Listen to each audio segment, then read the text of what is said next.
We are on location with Dan Gallo, local celebrity and arm wrestler. Dan, great to meet you. Thank you very much. Nice to meet you as well. Yeah.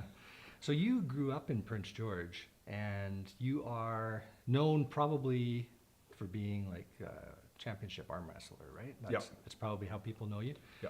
And I know you have at least 20 provincial championships. Is that correct? Yeah, 20 or 21 now, yeah. Okay. Right around there. It's been a few years since I've been out. Actually, I tore my bicep off and had to have it reattached a few years ago. Oh, we're going to talk about that a little bit more. But first, we're definitely going to talk about that a little more. But with having 20 championship arm wrestlers, you're not that old.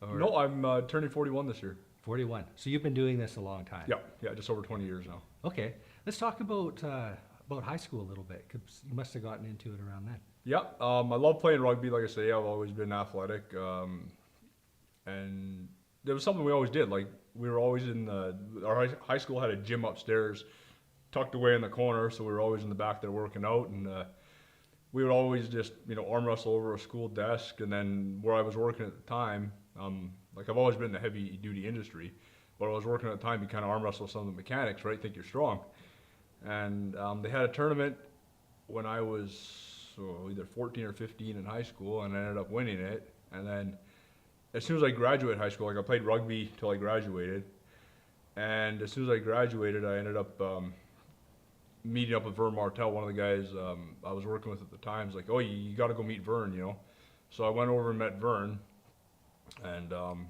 was started up ever since then, practicing with him. I spent about 2 years training with Vern, 2 or 3 years before I ended up going to any tournaments. 2 years for sure.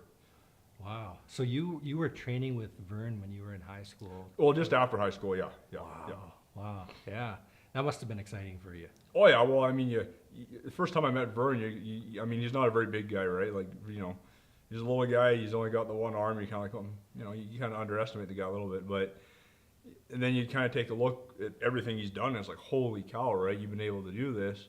And then, the first time you grip up with him, it was an immovable object. Like, it's not like he's got these giant hands or anything. It's just nothing ever moved. Yeah, Vern's great. He invited me over one time, took me on a tour through his garage, and showed me some of the equipment he trains with. Yep. And one of the pieces of equipment was like a ball that you grab, and it's got a rope on it, and you pull it down, like an arm wrestling motion. And I just couldn't believe the strength that he had. Like you said, he's like a stone, right? Yep. Him and I got on the table, and I tried with all my might. I couldn't budge the guy, like not even a little bit. You wouldn't have been the only one. Yeah. But it's like, it's amazing, because you would think you there'd be some sort of give there, right? There'd be something, but there's not. He's just so strong. And with Vern, it's like technique, right? Yep. He's got a technique there that he can fight you without like really fighting you, right? Yep. Yeah. Well, I mean, that's the thing, especially the use of that one arm. I mean, that one arm and hand is so well developed, right? Like there was something else. It's unbelievable. Yeah. And it still is. I mean, Christ, he's in his 60s now, and it's still. I mean, I always took a big inspiration from Vern because, I mean, obviously, having the use of one arm, he's got a disability there, but to see him still go through that, still win, and then end up having cancer as well, coming back again, still winning, and then he's still an animal, right? Like it's an absolute beast. Yeah, that's right? crazy. So what was it like training with him at that age? That must have been something. Well, every week was the same thing. You're doing good, and then you just sit there on the table looking at you. Yeah. Right? It was week after week of that, right? It turned into month after month of trying to move an immovable object, right? He would show you the techniques and stuff like that, but like what he would kind of do. But the thing is, like, it wouldn't matter how much I train, and even now, as strong as I am, it's just him, right? Like, his technique and hand was so well developed for his style, right? And so with you training with him like that, you must have, sure you couldn't move him, but you must have noticed you'd go back to work and you would arm wrestle a mechanic and you'd be like, oh, I can move this guy. I progressed very fast, very early on. And it was because of that, right? Like, you don't get better by training with somebody who's normally, like, not as strong as you were, right? That's just the way it is, right? If you want to get better, you got to be with people who are normally better than you, right? At what they're doing, right? Either, it doesn't matter what it is. You know, if you want to get to that level, you're like, why are they at this level? You keep going, right? And it was that, right? It was weeks and weeks and months, and then year after year. And then all of a sudden you start seeing like this massive strength increase and then technique increase as well because of that. Oh yeah. Were there any people that you worked with that were just like beasts, and then you finally one day were able to beat them? Not overly back then. Not that I can really remember. No, no. You don't have any cool stories or fun stories like that? I mean, when I won my first tournament in school, that was pretty awesome because the guy I beat in the finals was like massive compared to me, and everybody's like, "Holy cow, look at the size of this guy! He's never gonna lose." And I ended up flattening him, so that was pretty cool. But for the first little bit, no, I mean, it wasn't like anybody was seriously competitive. You know, the few guys I worked with and stuff like that. Like it wasn't like a big thing. Do you remember your first provincials? Yeah, I do, because I ended up getting 2 seconds. 2 seconds. What does that 2 mean? seconds, and well, I ended up, like I said, getting second place in both my arms in the, the open class there. Oh, okay. 2 seconds, so 2 second place wins. Yeah. Yeah. I thought you meant 2 seconds, like I got, wow. No, seconds. two second places. And then, coming back, and then the next year I ended up winning. But yeah, no, that was just, Oh, okay. So how did it progress from then on? Because you must have started competing and then just stayed in it all these years, right? Yes. I mean, arm wrestling is kind of a way out. And anybody who kind of pushes themselves, I believe, in what they're doing, normally there's a reasoning behind that. And it was definitely a good out for me. The training part kept me out of trouble. And the competing part, earlier on it was always about winning. Like I always just wanted to win. And once you get a taste of that, like when I won my first nationals in 06, I mean, that was a big, like, holy cow jump moment. And then winning multiple nationals over the years, Okay. Let's talk about that first nationals win. Yeah, that was down in Kelowna. Kelowna? Yeah. Yeah. And then actually, I ended up getting second at provincials that year to the same guy I beat in the finals, because he's from BC as well. And I mean, the tournaments a lot of times end up being kind of where the draw sheets match up too, right? So if you got two guys who are like known to be top level guys and then say they match up earlier, sometimes neither one of them end up placing or don't do as well as they could have, right? Somebody else will end up going through. And that's because you just wear them down Oh so yeah, much. yeah. If you end up in a hard if you end up in a hard battle right away, that can really offset, like kind of your plans that you had going for the tournament. Oh yeah. Yeah, I remember Vern talking about that a few times too. Yeah. Right. I mean, unless you're actually like at such high a level where, I mean, which some of these athletes are, especially like the European guys and stuff. And if you're at such a high level, not quite as important, right? But for guys you're not quite at that level yet, and you match up, that's the way she goes sometimes, and you gotta learn to take those losses. Oh yeah, yeah. Yeah, I did some competing in Taekwondo, so I'm familiar with buy sheets and draws and all that. And yeah, it is difficult sometimes going in against somebody who's ranked pretty much the same level as you, and you know that, this might be early on in the matches, but only one of you is going to carry on later. If you just wear each other out, and then you got to compete again, like 6 or 7 minutes later, it's like, whoa, it's tough. Yep. Yeah, it's rough, but it's fun, isn't it? Competing? Oh, it is. Yeah. Yeah, no, it's definitely was a treat, all these years continuously going through and seeing how far you can push the body. And then, I mean, right now I'm not really doing much competing. And as I've been, like I say, laid off from work, my funds are going to look after the animals and bills at this point. Oh, yeah. Let's talk a little bit about home life. Are you married? Do you have kids? Or is there... Oh, yeah. Me and my wife have been married a long time now. And we don't have any kids yet, but we do have pretty much a zoo in the house. A zoo?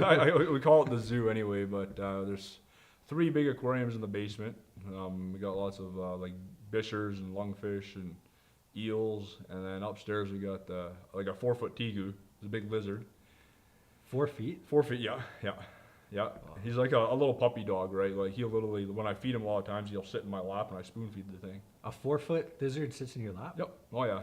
Yeah, that's kind of what attracted me to him. Like tigers especially, because they're very personable lizards. Like they can be aggressive, but yeah, they're not overly, right? Like it's it's not a complete hunter in the wild. Like they're kind of like more of like a scavenger, kind of like garbage can. Like he eats everything, right? And he's pretty chill. So Oh yeah. What do you feed it? every once in a while he gets like a big frozen rat, and then I'll alternate. And then like the week after he'll get his mixed up ground, usually chicken or turkey with vegetables, and then his calcium powder and everything like that. And that's why I spoon feed him. Oh yeah. Oh wow. Jeez. Is that it? What does it look like? Like what kind of lizard does it look like? He's kind of like, I'll have to show you a picture after. Yeah. He's got kind of like a longer snout, and yeah, a great big long forked tongue. He's very heavy set. Like it's not like an iguana that can climb. Like he's got a massive body on him, a big long, like he's all muscle. So if he wants to go and you ever got whipped by the tail, like look out. Oh, And yeah. he's got these great big paws on him and like these short stumpy arms for digging. They like to dig, eh? So he's in the backyard. Sometimes he'll dig holes and Oh, yeah. cruise around. But most of the time, like in the backyard, especially with my pugs there, like he was great with them, hang out with them, and they just lay in the sun together and sleep. Yeah. Little bit. I know a little bit about your pug. Your pug's got an interesting story too. Oh yeah, we had Zeus and Thor. Got them right after my mom passed away, and Thor just turned 15 this year, so he's doing good. His brother passed away a year and a half ago. But yeah, he's got a little wheelchair he cruises around with now, and even that he's gotten a lot better now. He's got use of his leg, like his back legs again, and he's doing pretty good. And actually, me and Sadie there, my wife, we got a little baby bunny there that Thor goes out in the backyard and plays with. They hang out together. Oh yeah. What happened to his legs? Well, he had another seizure, and then he had a stroke. Oh. So we were kind of like, what do you do, right? But his wheelchair was still on the way, so we figured we'll give him the benefit of the doubt. And yeah, he made a great recovery and still with me today, so he's doing good. Oh yeah. Good. Good. And a bunny. So you've got a lizard. You got a bunny. You've got Thor. You've got all these fish. Yeah. Eels. We also got Scooty, our tortoise. Yep.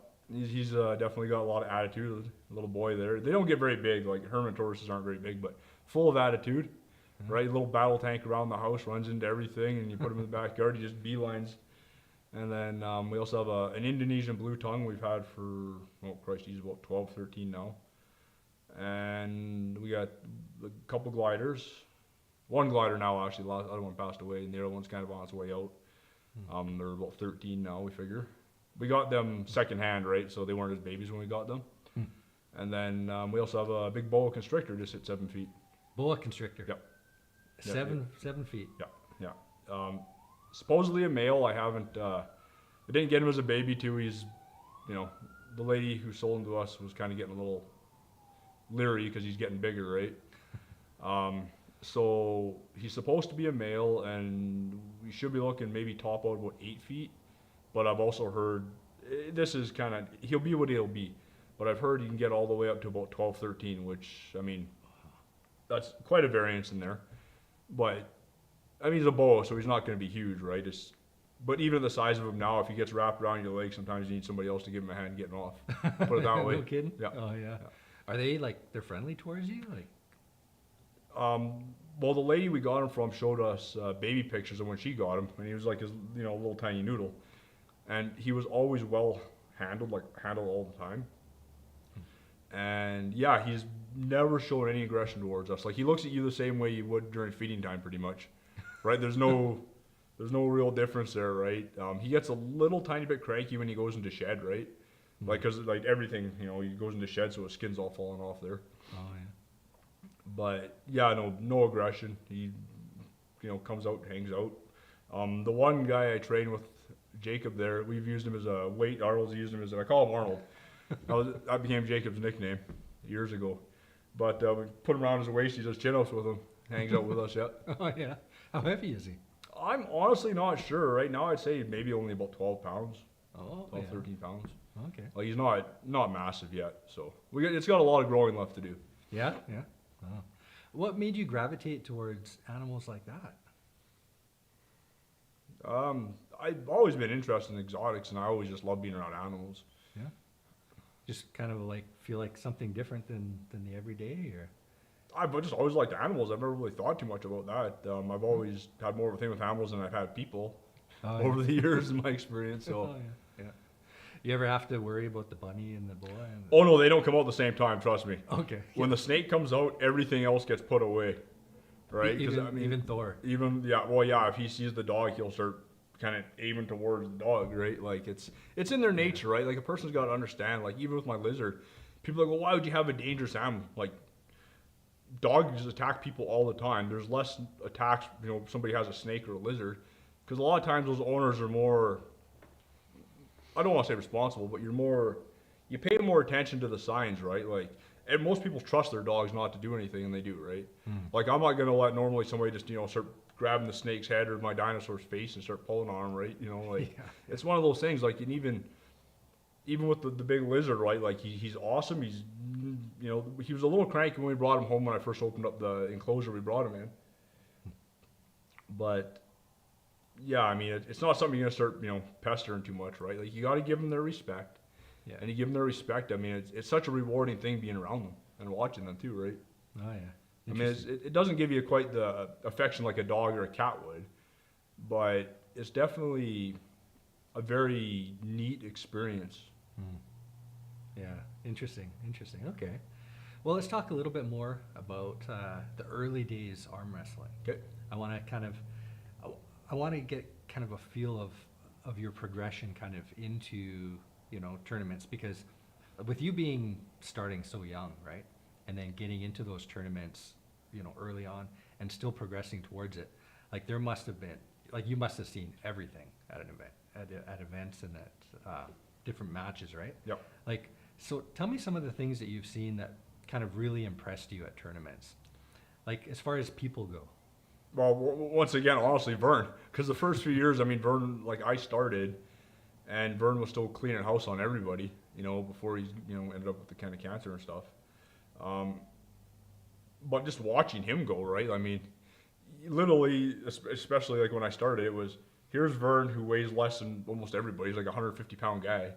And then he enters all the weight classes and wins them all. And it's like, how is this possible, right? Yeah. And I mean, like I say, that overdeveloped hand. And I mean, people give you those grippers and stuff. And I mean, it's not like Vern's hand had a massive like crushing power, just nothing ever moved, right?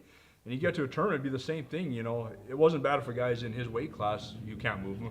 But when you see a guy who outweighs him by, 90, 100 pounds, sometimes more, and Vern just sits there like this, yep. Unbelievable, eh? Yep. And then you think of like the energy expenditure, right? And if he's competing in other weight classes, he's dealing with that way more than. Well, that's the thing. If a guy's that good, and once again, not if he was that good, and you pull those multiple classes like that, a lot of times you're not getting a break. Like, if you only pull one class, a lot of times you get at least a little bit of a break in between matches. So, if everything goes well, right? But when you're pulling multiple classes, like, okay, here we go, and just whap, whap, whap, whap, whap, keep getting people down, right? Yeah. I guess for people listening who don't know Vern, he's known as the one-arm bandit. Yes. We already mentioned he's got one arm. He lost it in a motorcycle accident, I believe. Yes. Is that right? Yeah. Yeah. So he's arm wrestles without the ability to have another arm To hold on to that peg, something. yeah. So he'd always wrap his leg around, and then, like I say, his whole body would go as one motion. And that's one thing I always, you watch Vern, he wrap his leg around, you grip up, and he would always take a fair grip. That was the thing with Vern too. Like, a lot of times in a tournament, everybody's fighting for, a grip, right? Mm-hmm. And Vern, he would always grip, and it was always like a solid grip, light grip, always a fair grip. And just the way he went, it would just suck you inside, and that was it, just right through you. Oh, yeah. Right? I noticed, like, without the ability to use another arm, he uses his legs, right? Yeah. Have you ever seen anybody try and, like, replicate what Vern does with his legs? Well, lots of people wrap their leg around the peg, right? Because you can really pivot off. If you're strong, if you wrap your leg around the one there, then the whole body can pivot off, right? Oh, so that's... Right? Because you end up using your whole body. If you just try and utilize your arm there, you're losing out on a lot. Like, the body has so much to play in it, right? You use everything in one motion to get her done as quick as you can. Oh, yeah. Right? So if you're just pulling with your bicep, that's not usually... I mean, sometimes if you're strong enough, you can get the wins off, but it's not usually the most effective way. Oh, yeah. Did you ever have to compete against him? Oh, yeah. Yeah? That's a normal thing? Yeah, there's a few losses I took in the day. Yeah. Have you beat him? Yeah, I got a few wins on him there, yeah. Oh, good, good. Congratulations. Yeah, thank you. chalk it up as luck a little bit of hard work there too. But Yeah. I mean, that was a long time ago. It's crazy how fast time goes too, thinking about it. But Yeah. Has he been mentoring you all these years, or have you? no. Like Vern was around for quite a bit of time in the early years, and then I kind of started doing my own thing. Oh, yeah. Vern ended up moving away for a while, so then I kind of took over didn't take over, I don't want to say it like that, kind of came out wrong, but kind of opened up the basement there to have people come over and train, and kept it going for a while. Then Vern moved back. I mean, I just have a small basement, right? So we ended up going back over to Vern's house for a while there, and then I kind of just do my own thing most of the time now. I got, well, Jacob Lee, the one we call Arnold there, he was just under 15 when he first started coming over, Oh, yeah. and he's already got 6 national titles. So he's pretty much trains with me every day. Wow. And him, like, he's a big reason why I got to keep pushing myself, because, like, at how hard he works, the level is like, the gap is now closed, Oh, yeah. right? He doesn't like to think so, but that's the part of being the older guy now, that I can feel the gap closing. Yeah, for sure, right? Yeah, I know exactly how that feels. During COVID, I kind of, I wasn't training in Taekwondo, and then after COVID, I kind of just never went back, right? It was just hard to kind of get back into the gym after a year or 2 years of everything being like no exercise, right? And now there's young people in there that are 17, 18 years old that you'll take a foot to the head so easily from one of those young people. Oh, that's insane. And I can't even retaliate anymore, right? It just kind of lost that ability to kind of. It's one of those things, if a guy's not, if you don't stick with it, like, it starts going away fast. I mean, it does come back a little bit, I find, but a guy's got to really be on it every day, right, if you want to keep up. No kidding, really. And I mean, I really noticed that, especially like with Jacob there, right? Watching, and that was actually one of the greatest things that I can say. Like, I always, for earlier times, loved winning, and then it became about watching. Not so much watching, but, well, yeah, I guess watching and really experiencing him go through that kind of thing, and finally watching him win his first nationals. Like, he was 16 when he won his first national title. We flew over to Halifax, and I ended up going undefeated both arms of my weight class in nationals that year, and he ended up winning his first nationals that year. And I was literally more excited watching him win his first than I was even winning mine. Like, it was such an amazing thing watching him getting to experience that, right? And how old is he? He was 16, 16. turning Yeah. 17 then. Yeah. How old is he now? He'll be 26 this year, I believe. Wow. Okay, so he's been training with you like that for 10 years. Yep. Yeah. Yeah, it's kind of a funny story. His mom got a hold of me, asked if she could bring him over, and I'm like, sure. You're bringing over like a 14-year-old kid to a guy's basement, but okay. It was just kind of strange, but her husband there, Al, actually was a mechanic I worked with, and then my boss when I was a kid pushing broom at a shop in town here, right? So he's known me since I was a little kid too. Not a little kid, but, like, teenager there. Oh, yeah. So small world. Yeah, that's cool. Yeah. With him being like 14 years old and you being approached by him, was he already like an arm wrestler? Or did he just kinda... people want to talk about genetics, and he was just a little guy. He had almost no muscle there. Just, I'm not saying that to be mean, but he was just small. He's just little, and I say we because I whipped him pretty hard, and I am like, my basement, I have no problem having people train with me, but I expect them to work hard, right? As hard as I work, at least, right? And he did, and he pushed himself beyond easily what his other body would have been capable of doing, right? And you see him now, and I was like, wow. I mean, he cleans house at his weight class right now.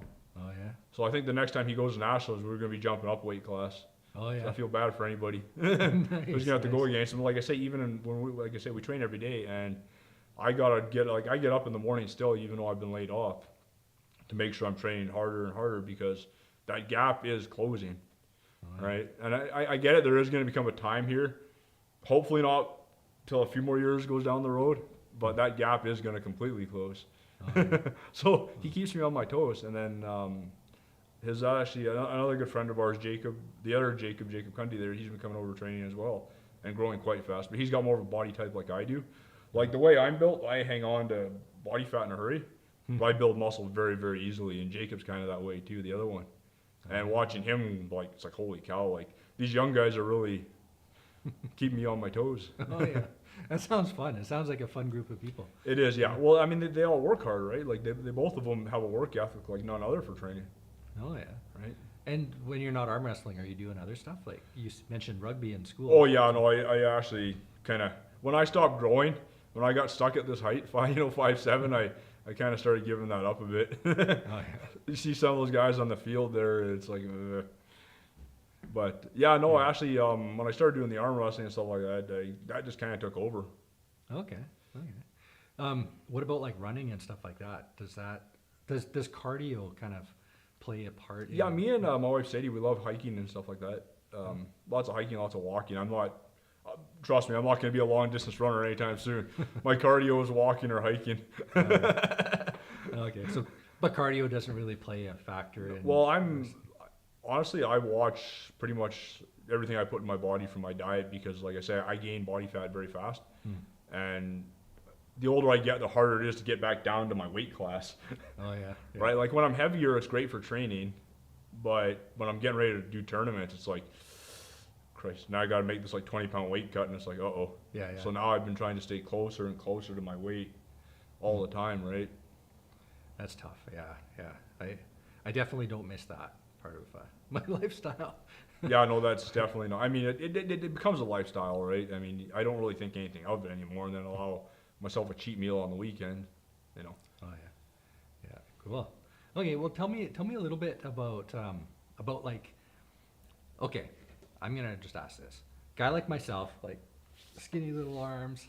If I came to you and said, I want you to help me learn to arm wrestle. I just want to beat some guys that I work with, right? How long would it take a person to really notice a huge change in their abilities to arm wrestle? Honestly, it would depend on how hard you're willing to work. Yeah. I mean, if a guy's grinding daily, you could notice a change within months. I would say a good 3 to 5 months you'll start noticing, especially if you're training properly. Because most guys don't dedicate. I mean, arm wrestling training specifically isn't usually the most funnest workouts, but if you're specifically training like that, you will gain that kind of power faster than you would, but kind of like a regular biceps and triceps and that kind of thing. Yeah. How different is it, like your workouts compared to like just hitting the gym and lifting weights? Well, I normally do like on my Monday, Wednesday, Friday, I normally start out with like an hour of my free weights and my biceps. Hammer curls have always been my big thing. And then triceps, and then my hands. Kind of spend an hour doing that, and then the next hour usually ends up going into specific like isometrics, pronation training, more hand training, of course, because hands is the number one thing. Grip, like holding strength. Oh yeah. I mean, you stop it, and that was the one thing I always took away from Vern, right? Like his hand strength, not crushing, but that holding power, right? So open hand strength, right, and that ability to not be turned over. So pronation training, but static. So you're sitting there, you're holding everything, and then be able to crank it down in, right? Oh yeah. He did this thing to me. We had our arms locked together, and then he's like, I said, just show me something. Just show me something about how you win. And he did this thing with his pinky finger, and I can't remember what he did, but he just kind of like moved it over and like pressed it into my hand, and I started releasing my grip. And I'm like, what the heck is that? What is that? You must know what that is. Honestly, I don't know what he was doing, but his hands are so bloody strong. I mean, it wouldn't take much if he started, giving a good clamp down on there for you to feel it. Oh, so he was just making fun of me about that. He was probably just teasing me or something. Because seriously, like he did this thing with his, I can't even remember what it was, but yeah, he released his pinky or he pushed it in my finger, and I can't remember, but anyway, I couldn't hold on, and then he's just like, see ya. It was so funny. It was funny because we were doing it like right after he was on a podcast. Okay. So I think the podcast probably exists, and I was part of the camera crew. So I just kind of went in there to do it for fun, and yeah, I couldn't believe it. I was blown away that a simple little thing like that played a factor in winning or not. Yep. And What other techniques are there? Well, like that? you can hook, you can press, lots of side pressure. Okay, talk about those a little bit. Hook press, side pressure, because I have no idea what that means. Well, hooking normally you're trying to, but you supinate down in, drag in with the bicep, crushing across. Or if you got lots of side pressure, you low, drag across like this. I don't press it, which would be a lot of times just because I have a shorter arm, right? So I don't have that long arm to kind of cut down, you know. I do like to use my tricep if I can get over top and crush down, but I don't do that very often just because my arms are shorter, right? Oh, And for me, actually, I try posting, which essentially is kind of like a top roll, but I leave myself open here, which is not always a good thing to do. It's just, this is what works for me. Keep my elbow at the front so you climb up as high as you can, and then I drive straight back with my knuckles so I can top roll. Like lots of guys, if you've got a longer arm, you can keep this tight in the idea, if you keep this angle tighter, I mean, you're going to have more power, right? And that's just the way it is. It's just my style. I always seem to never be able to hit that way, right? Because off a ready go, it's always about the hit, right? So you got to be able to keep everything locked, launch is one. And I don't know what it is, the way I train or whatever, but I can never get that to be super tight to be able to hit back like that. So I'd always open myself up, and it gave me that ability to really snap back into a guy's hand. Oh yeah, interesting. What happens when you meet up with somebody who arm wrestles the same as you versus somebody who's like totally different? Well, the way I pull is kind of unorthodox, so I haven't ran into too many guys who do that.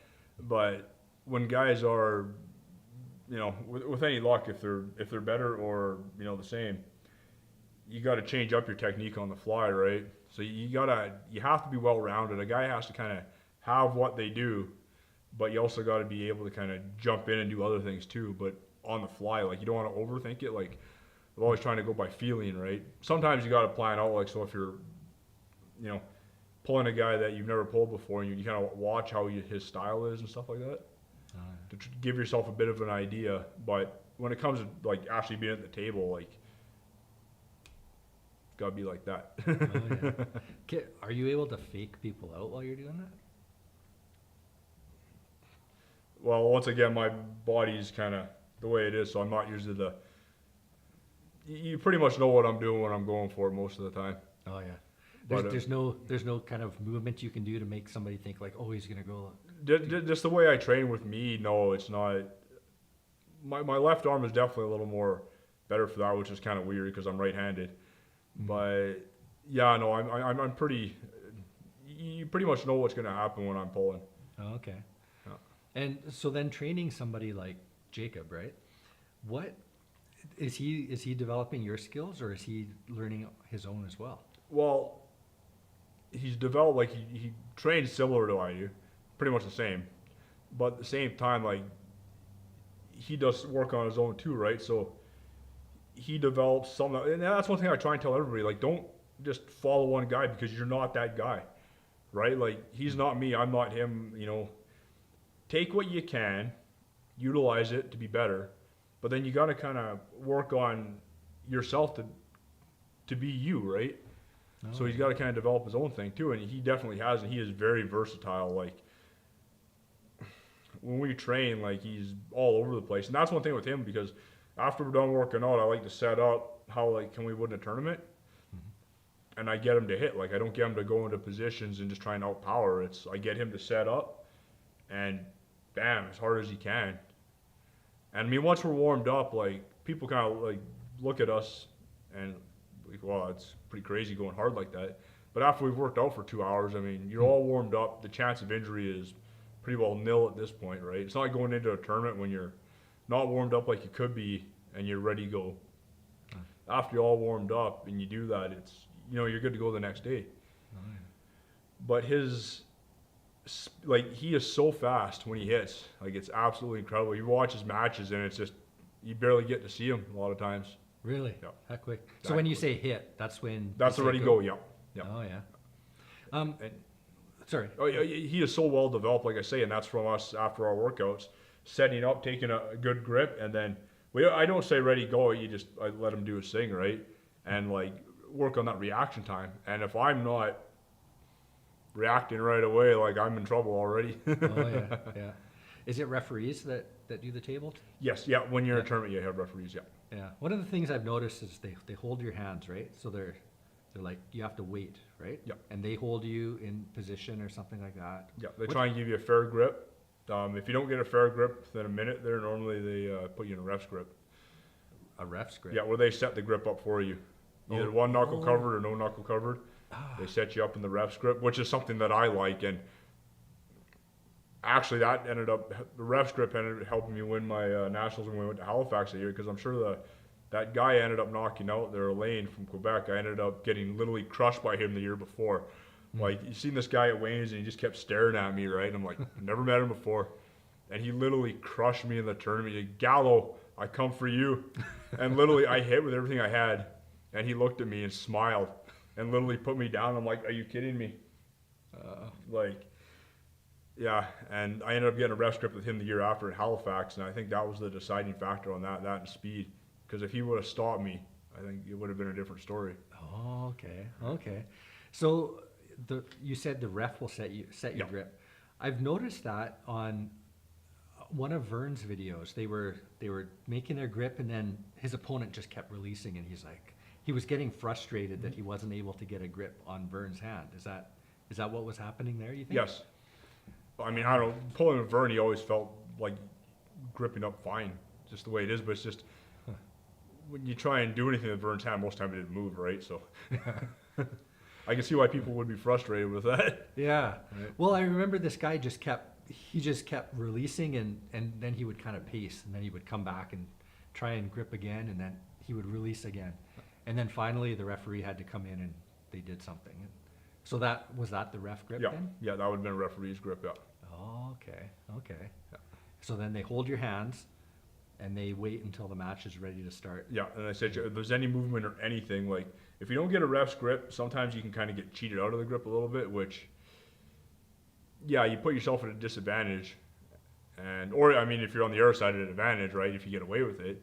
And that can be a deciding factor in the match, right? But if you got a couple good referees and they set you up in a really fair grip, at least that way, say if you end up losing, you can't really complain about, not getting a good grip, right? Oh, yeah. So.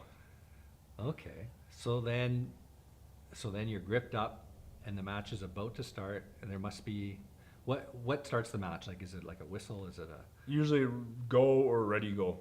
And they let go, yeah.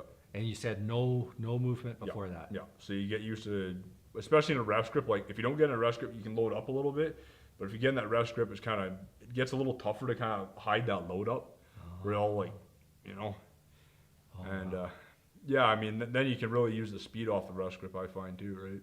Oh, so it's like the lights at a drag race. Like as soon as the light. Yeah, that's how it goes. And I've been smacked down by some guys that I should have easily crushed power for power, right? And after a tournament, you're like, wow, you really just like beat me in the tournament. How? But all the power, if you can't get a chance to use it off a ready go, it's kind of. Wow. What are some of like the hardest things about being in a match? Like, okay, so there's that.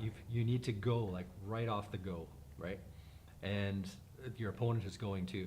So now what happens if you're both like pretty much equally matched, equal strength, and you're just fighting each other and you're not going anywhere? Like, what happens then? Hopefully you're in a decent position that doesn't wear you out too bad.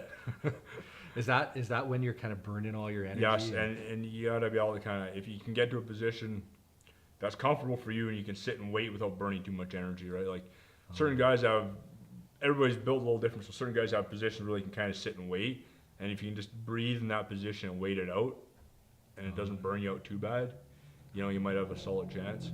So breathing, are you holding your breath, or you? I do. I try to breathe. You try to breathe. Yeah, it's like when we're doing heavy holds in the basement, static holds. You try and breathe. Oh yeah. Right. It must be hard to like. You want to probably hold your breath and push, right? Yeah. If you're not, yeah. It's easier said than done, though, right? And off ready going in a tournament, sometimes you're not always thinking, but breathing is very important to try and keep everything going so you don't pass out. Yeah. Have you ever seen anybody pass out in a match? Oh Christ, my last nationals there, I damn near died. What? Oh yeah, yeah. What happened? Literally, I ended up getting a third with actually my arm I had the surgery on. But in my right arm, I ended up in a massive match with a guy, and like we were both all out in a deep hook, and back and forth, back and forth, back and forth, and all of a sudden my eyes rolled up in my head, and that was it. Really? Yeah, yeah. I ended up having to wear a heart monitor for like a few weeks and get everything all checked out. Oh man, do you know what happened? The guy called it, I can't remember what the name of it, some kind of like little attack where he figured my heart kind of just did a like on and off kind of a thing quickly. Oh jeez. Oh man. Right? Because I mean we're going full out, right? And yeah, I've never had anything like that happen. Like even in training, the way we go. But Oh, holy cow! Did you get a video of it or anything? Were you able to? somebody did. I didn't. I didn't get to see the video. I just You kind of didn't? just eyes back in the head, and there we go. Oh no. Oh geez, that must have been scary. Well, especially you. You probably did. You lose consciousness and kind of wake up. Well, I kind of remember falling back, and then they ended up putting me in a chair, and yeah, Oh. that's okay. And that was at a nationals. That was at Nationals in Quebec, yeah. Oh yeah. man, that's rough. Huh. But I mean, like I say, that one was okay because this is like the arm I had my bicep reattached on after having it tore off. I ended up getting third there. Okay. So Let's talk about that. Okay. Did that happen during an arm wrestling match then? Yep. Or? yeah, actually my left arm has always been my better arm, which like I say is kind of weird. When me and my wife went down to Vegas for Worlds, that's when we got married down in Vegas there Oh, in yeah. 2010 for when they had WAF there, the World Arm Wrestling Championships. I ended up getting sixth place with my left arm, and I was pretty stoked about that. And like I say, my left has always been my good arm, right? So, which is kind of goofy because I've had more injuries to this. Like I've dislocated this wrist, I had this wrist blown right out, flopped over. Yeah, now having my bicep tore off. But my bicep tear happened at 2 years ago at provincials. Ukrainian. I can't pronounce his last name. First name Alexander. Absolute beast. And the crazy part is, I mean, he's like, from what I was told, he was a European champion and Ukrainian national champion. Uh-huh.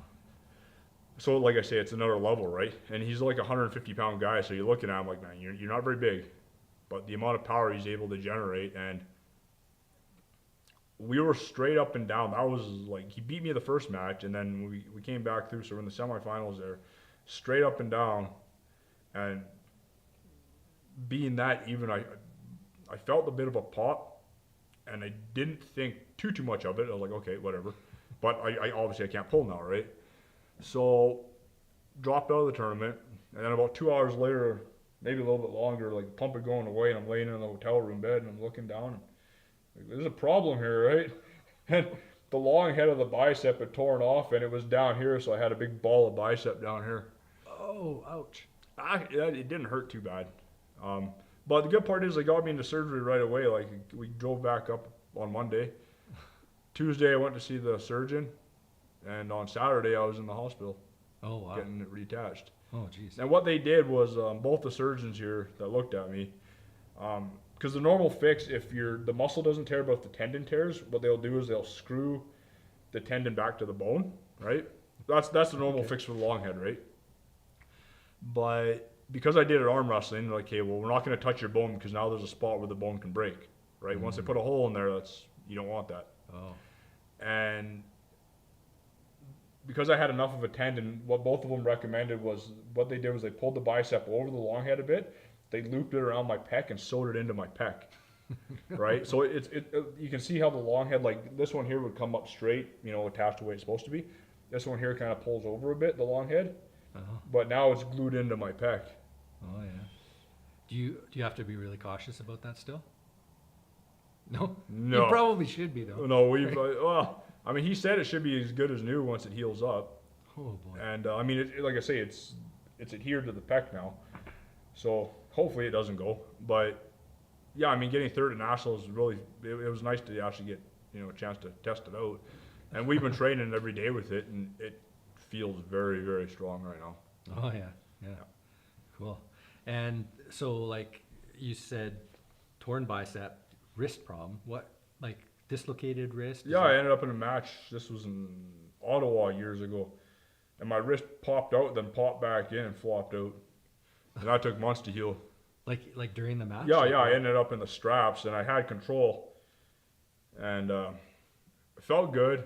Buddy got up on top of the table, flopped the wrist over, and drove like this, and my wrist kind of popped out and clicked right over.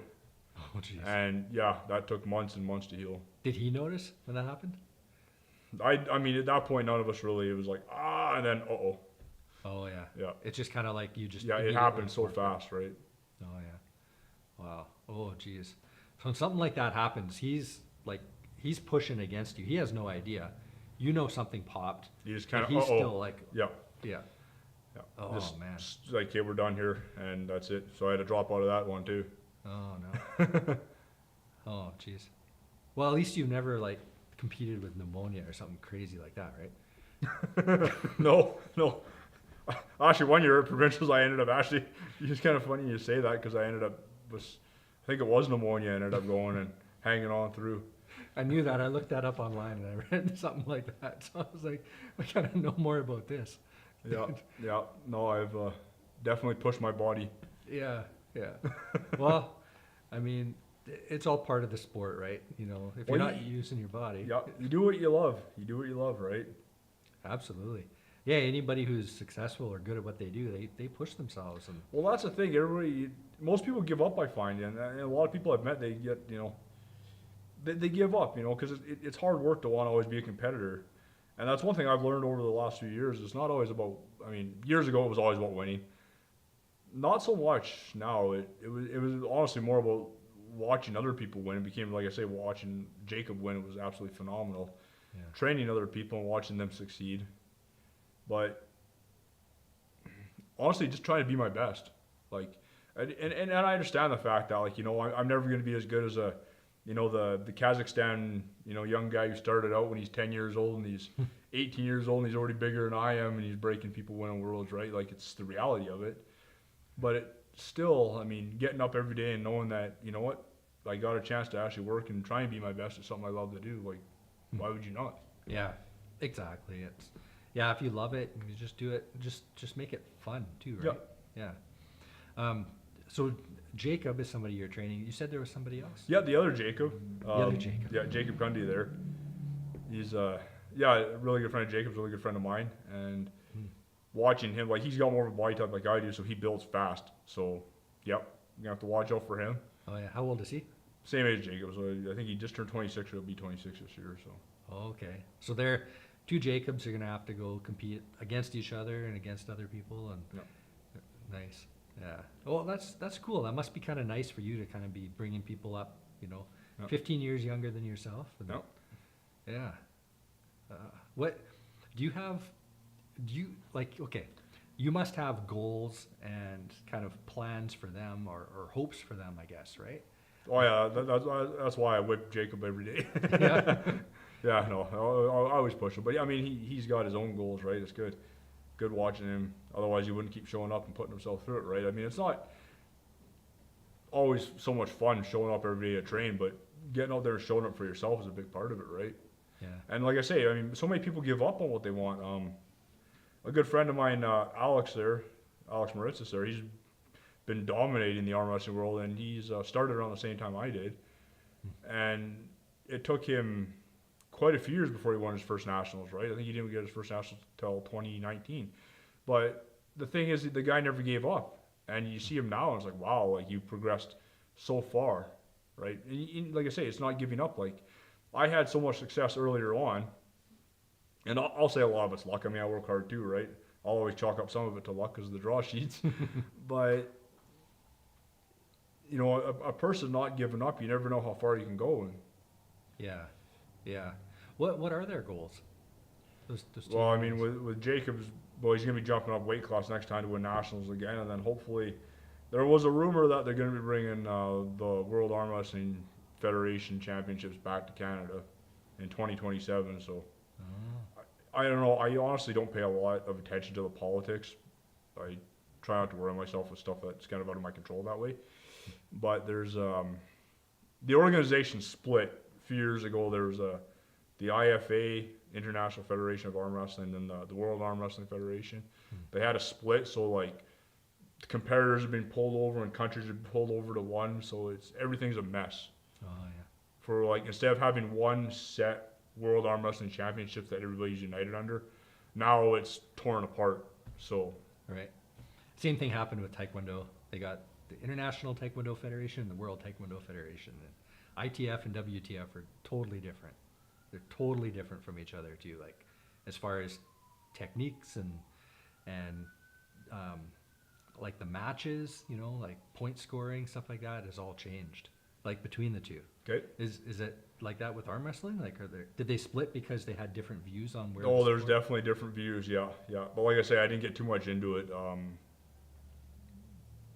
Yeah, it's a shame because if everybody worked together, at least you have a unified championship, right? Yeah, yeah. But then, yeah, I mean, I wish it was unified, put it that way. So there was a strict worlds again, like there used to be, right? A standard, right? You have your standard WAF, or the World Arm Wrestling Federation, which was the recognized one. It's still the recognized championship. The problem is, like I say, some of the countries are pulled out of that, so you're missing out on some of the countries, and then you're missing out on a lot of top competitors now too, Oh yeah. right? Do they have different rules between the two? Honestly, I've never been to an IFA event, so I don't know if they have anything that's Hmm. changed up. It's been last Worlds I went to was in 2010, so Oh yeah. because Well- it's been always held over in Europe, right? Costs so much money to go, right? Right, right. And when you see what those guys are like, you better make damn sure you're 100% your best, Oh yeah. right? Because it's another level. How many times have you been to Twice. Worlds? Twice. One was in Vegas? Yeah, the other one was in Kelowna when they had it here. Oh, no kidding. Yeah. So you've never been to a European one? No. Oh, okay. So Kelowna and Vegas. No. Yeah. What are those events like compared to like a provincials? Gosh. Well, I mean, yeah, Vegas, I believe there's around 1,200 competitors. 1,200. Yeah, from all over the world, and I mean the best of the best are at WAF. Well, I mean, yeah, the best of the best were at WAF, and it was such a high level competitor. Like I'll say I got a lucky draw sheet getting to sixth place, but Ingan Terzi, one of the guys who ended up smacking me around, he does the East versus West tournaments now. If you go online, look up East versus West with like Devin Lorette and those guys. Like those are the big arm wrestling things now, kind of like what WAF the standard, like East versus West, like the big one, right? So Ingan Terzi, when he was competing all the time back then, I mean, he still is. That guy's another monster, right? It's like you take Vern's up here, and then you take a guy like Ingan, and it's just like the bar is just much higher, right? And that's exactly how it was when he crushed me there. Like I had a great run, and then I ended up matching up with Ingan further into the tournament, and we slipped out. We got in the straps, and I hit with everything he had, and he just looked at me. Like, my left was feeling phenomenal, and he just looked at me and splattered me all across the table. Oh wow. That's amazing. That like just having that ability is that's really cool. Holy. But then going up and competing against these people, there must be a little bit for you. Like they must feel like celebrities to you, right? Oh yeah. Right? Yeah, you start to learn who a lot of the arm wrestling community is, and I mean now with the East versus West, these guys are actually getting a lot more recognition, like on a social media stage, kind of like, because back then there wasn't as much of this, right?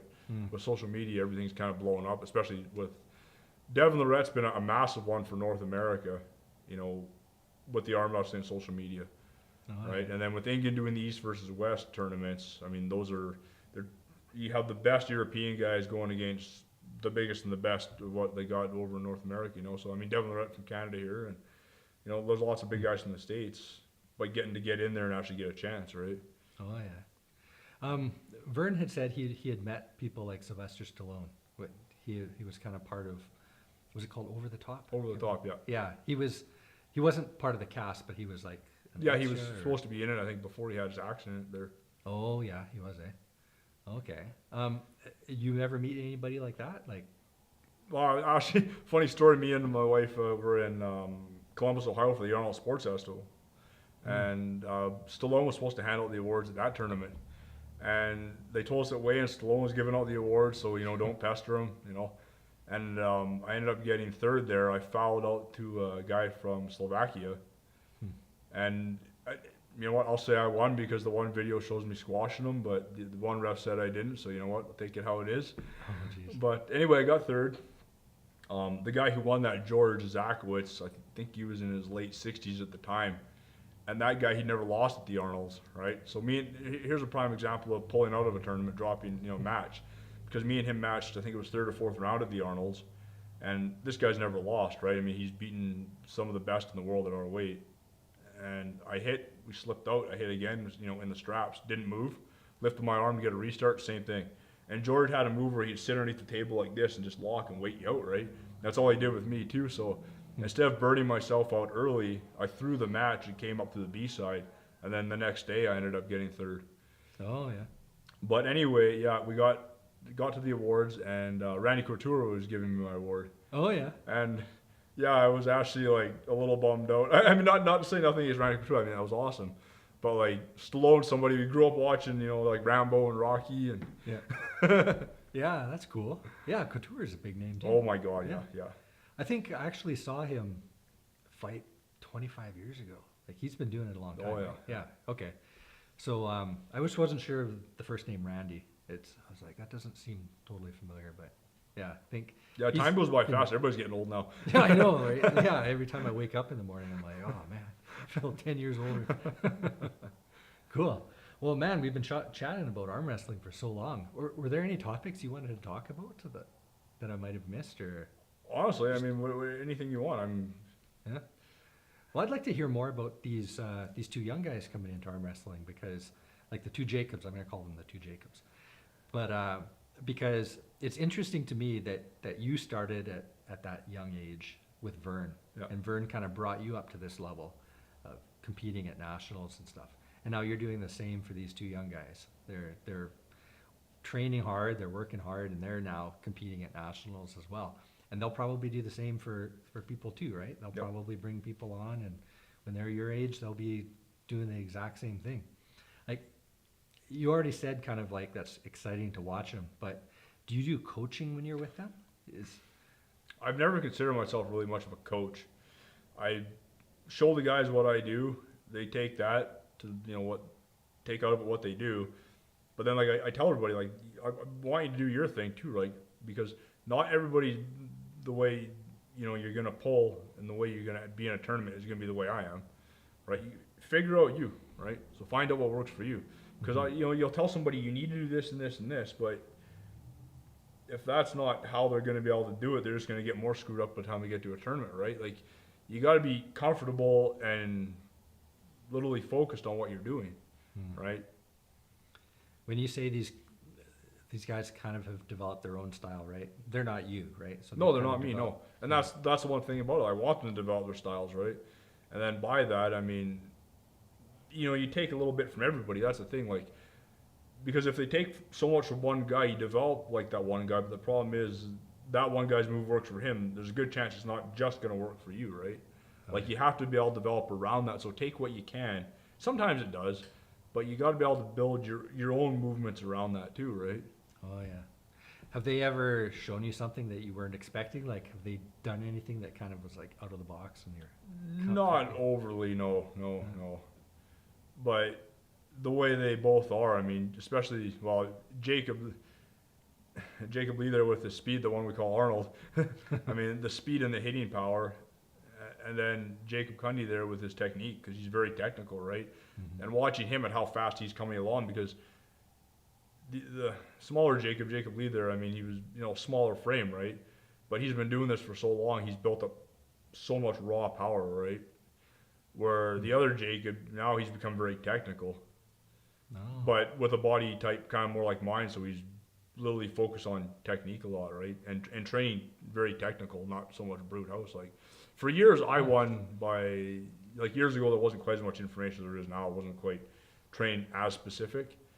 So I won a lot of my stuff more by brute force, I think. Oh yeah. Right? So when you got these guys who are more technical, especially when they're younger, it's like, holy cow, like, you got to really be focused on that technique now as well. You can't just win by pure power, right? Oh, Or speed. wow. Interesting. Yeah, technique. So what kind of techniques can people employ in that arm wrestling? Well, like I say, I mean, hook, top roll, press, kind of the three main ones, lots of side pressure training. I would have to have you come out to the house and I could set you up and show you if you... I'd love to try sometime. Yeah. like I said, I've been over to Vern's and he's shown me a couple of things. I'd love to come over. Maybe Vern can come and watch or something. Laugh a little more. Let's talk a little bit about those techniques, because I know you had mentioned that the hook, roll, press. What you talked about, kind of how you employ those, but what are they like physically? Like when you're arm wrestling, if you were to say, tell me hook, right, as a coach or whatever, what would I be doing? Well, you'd be normally pulling more bicep side pressure, but you're supinating down in, right? So like I say, if you're doing that, you're pulling in, dragging down, or if you're doing sideways, lots of side pressure this way, but you're supinating in, cranking in, right? Oh, so like it's the direction of kind of. Yes. Yeah. Interesting. Okay. And then, so hook, roll, is that? And rolling, like top rolling or posting, would be taking the hand and wrist. So taking this and then driving through another person's hand in order to either break their hand this way and then roll it out like that, right? To get hand control.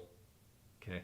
Because if you can beat the hand, a lot of times you can beat the arm. That's definitely what Vern did. I remember feeling my wrist like Yeah. open up. Like it was like Yeah, "Ugh." there wasn't many people, I mean, like I say, unless you're at like that, you know, the Ingan Terzi level, that had that kind of power to do much with his hand. Oh yeah. Right. Yeah. And that was another thing that was hilarious, embarrassing, but hilarious, was that machine he had. It was like one of those weightlifting machines where you pull the bar and then you see the weights come up, right? And it's that ball and you just pull it down and it lifts the weight up, right? Yep. And you just go back and forth. The weights he had on there, like I pulled this thing and I felt like I could feel a muscle like pulling my chest here and couldn't move it. And then Vern just kind of grabbed it. He's like, oh yeah, let's just bring that, add some more weight to that. And he's just pulling so much weight off of that thing that I couldn't even move. Like I seriously couldn't even move it. And he had bringing, okay, we'll try you on just like one plate or something, see what. Yeah, you got to get that movement down, before a guy jumps into something too heavy to hurt yourself, Yeah, but it's a motion that you're not used to, right? Mm-hmm. So like if you go to the gym and you're bench pressing, right, you're moving in a straight position Yes. like this. There aren't a lot of exercise unless you're doing curls and stuff, but bringing them into your body probably, right? Yeah, machines are very good for that. Yeah. How do those workouts in the gym differ for like an arm wrestler? Well, you build up sport specific, right? Because I mean, it's great to be kind of well rounded. Like I do close grip bench because I like have very decent sized triceps. I like my triceps, and it gives you a lot of power if you are able to crush a guy like that. Oh. But you got to be doing sport specific, because if you get to a tournament and your arms aren't doing what they should be, because your body's going to adapt to what you're doing, right? Mm-hmm. So if your hands, arms, everything aren't moving the way they should be, all that power is not going to do any good. So you got to be working sport specific in order to get those movements down, right? So you start light and then work your way up, and I mean it does come. Oh, okay. Last question. I want to know, when you're gripped up and you're ready to start that match and you're just waiting for to hear the go, what's going through your mind when you're looking at your opponent and you feel their grip on you? What are you thinking? Hopefully get over as fast as I can. Honestly, that's my thing. Is, I mean, speed. Get it done as quick as I can. Hopefully they're ready to go. Everything is timed right, so it's done and we're done. Really? Yeah. Oh. And so that's just go. You're just hoping for that win. Yeah. And if that doesn't happen, and you go click. I could be in a bit of trouble, yeah. Oh, yeah. And I mean, like I say, I'm lucky we practice normally every day, because you build up that endurance there too in case you have to, right? But ideally, you want the match to be over as fast as you can. Yeah? Okay, cool. Well, Dan, amazing Thank you very conversation. much. This Thank was you a very really much. fun chat. Nice meeting you, yeah. I'm glad you came in. Thank you very much for having me. Oh.